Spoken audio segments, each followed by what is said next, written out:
Hey guys, good morning, welcome back to my new vlog. And अभी ये आज का कोई व्लॉग नहीं है, ये सिर्फ एक सिंपल वीडियो है एंड सोशल मैसेज है आपके लिए। जो अभी ये महामारी चल रही है ओमिक्रॉन की, उससे रिलेटेड मैं आज अभी आया हूँ अपने अंकल के हॉस्पिटल डॉक्टर ब्रिजपाल त्यागी जी के यहाँ। तो मैं आपको उस चीज से रिलेटेड जो ओमिक्रॉन बीमारी है उसके बारे में आपको अंकल से बात करवाता हूँ। तो चलो अंकल से मिलते हैं अभी हम।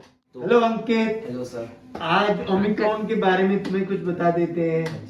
ये जो ओमिक्रॉन की बीमारी है, ये जो डेल्टा वायरस इससे पहले आया था उससे घातक नहीं है, लेकिन बहुत तेजी से फैलती है। 70% ज्यादा तेज फैलती है डेल्टा के मुकाबले। इस चीज को ध्यान रखिए।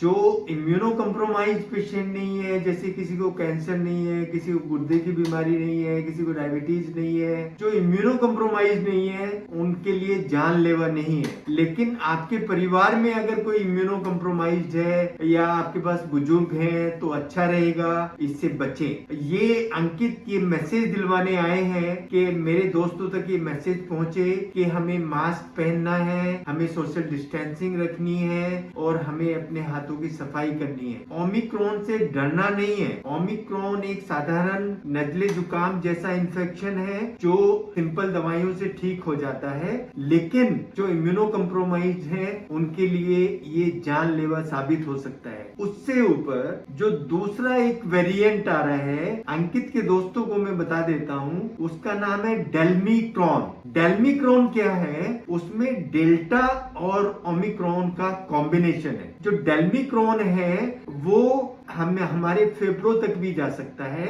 और कुछ कंट्रीज में उसके वेरिएंट मिले हैं। तो हमें ये पता नहीं है कब किस कंट्री से कहां ये चला जाए, तो सावधानी जरूरी है। और आप अंकित के दोस्त हैं तो मेरे भी दोस्त हैं। इस मैसेज को पूरे समाज में फैलाइए कि हमें इस वायरस से बचना है, अपने परिवार वालों को बचाना है, अपने बच्चों को बचाना है।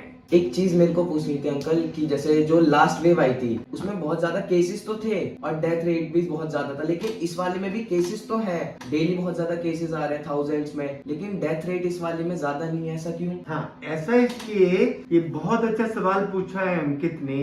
ऐसा इसलिए कि जो इसकी स्पाइक प्रोटीन है, जो वायरस की स्पाइक प्रोटीन है, उसमें म्यूटेशन हुआ है, मतलब बदलाव हुआ है। हम अपनी लैंग्वेज में उसको म्यूटेशन बोलते हैं। उसमें बदलाव हुआ है, तो उस बदलाव के कारण ये हमारे सांस की नली तक तो रहता है लेकिन फेफड़ों में नहीं जाता है। ये फेफड़ों में उसी के जाएगा जो जिसकी इम्यूनिटी कम होगी, जो जिनको कैंसर होगा, अभी जैसे मैंने बहुत सारी बीमारी बताई, ये उनके फेफड़ों में जाके उनको निमोनिया पैदा कर सकता है। लेकिन 99% केसेस में ये गले तक ही सीमित रहता है क्योंकि इसमें म्यूटेशन हुआ है। तो ओमिक्रॉन से घबराना नहीं है, उससे लड़ना है और उससे बचना है। सबसे पहली बात तो ये है। तो अंकित के दोस्तों, ये मैसेज सब जगह पहुंचा दो।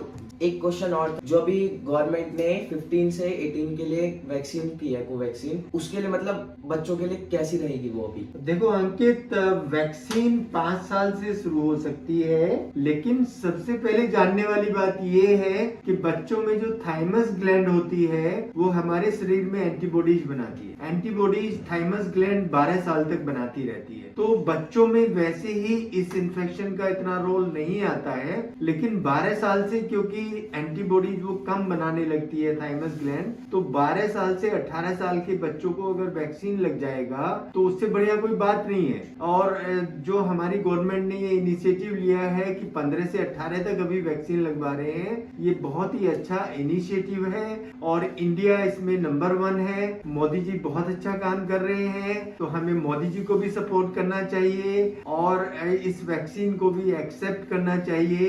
पर फिर भी मैं वही बात कहूंगा कि डरना नहीं है। एक चीज और पूछनी थी, जैसे मतलब जो बड़े लोगों की लगी थी और 18 प्लस वालों की भी लगी थी, तो सब ये कहते थे कि जैसे वैक्सीन लगी है आपके तो फीवर होना जरूरी है। मैंने वैक्सीन लगवाई थी, मेरे को कुछ फीवर नहीं हुआ, बस मेरे हाथ में थोड़ा सा पेन हुआ था। वैक्सीन के बाद अगर बुखार होता है तो वो नॉर्मल वैक्सीन का रिएक्शन है। जिन लोगों में एंटीबॉडी ज्यादा बनती हैं उनमें वो ज्यादा रिएक्शन होता है तो फीवर होगा। जिनमें एंटीबॉडीज कम बनती हैं, थोड़ा कम बनती हैं, उसमें रिएक्शन कम होगा तो उसमें फीवर नहीं होगा। लेकिन वैक्सीन काम करेगी, वैक्सीन अपना काम करती है। और अभी तक जो हमारा देश बचा है वो वैक्सीन के कारण ही बचा हुआ है। आप देख रहे हैं कि लाखों की संख्या में हर स्टेट में ये ओमिक्रॉन फैला है, लेकिन डेथ रेट बहुत कम है। तो ये सब वैक्सीन का कमाल है और इसलिए इसका मोर्टेलिटी रेट भी बहुत कम है। जो मतलब 15 से 18 के बीच के बच्चे हैं वो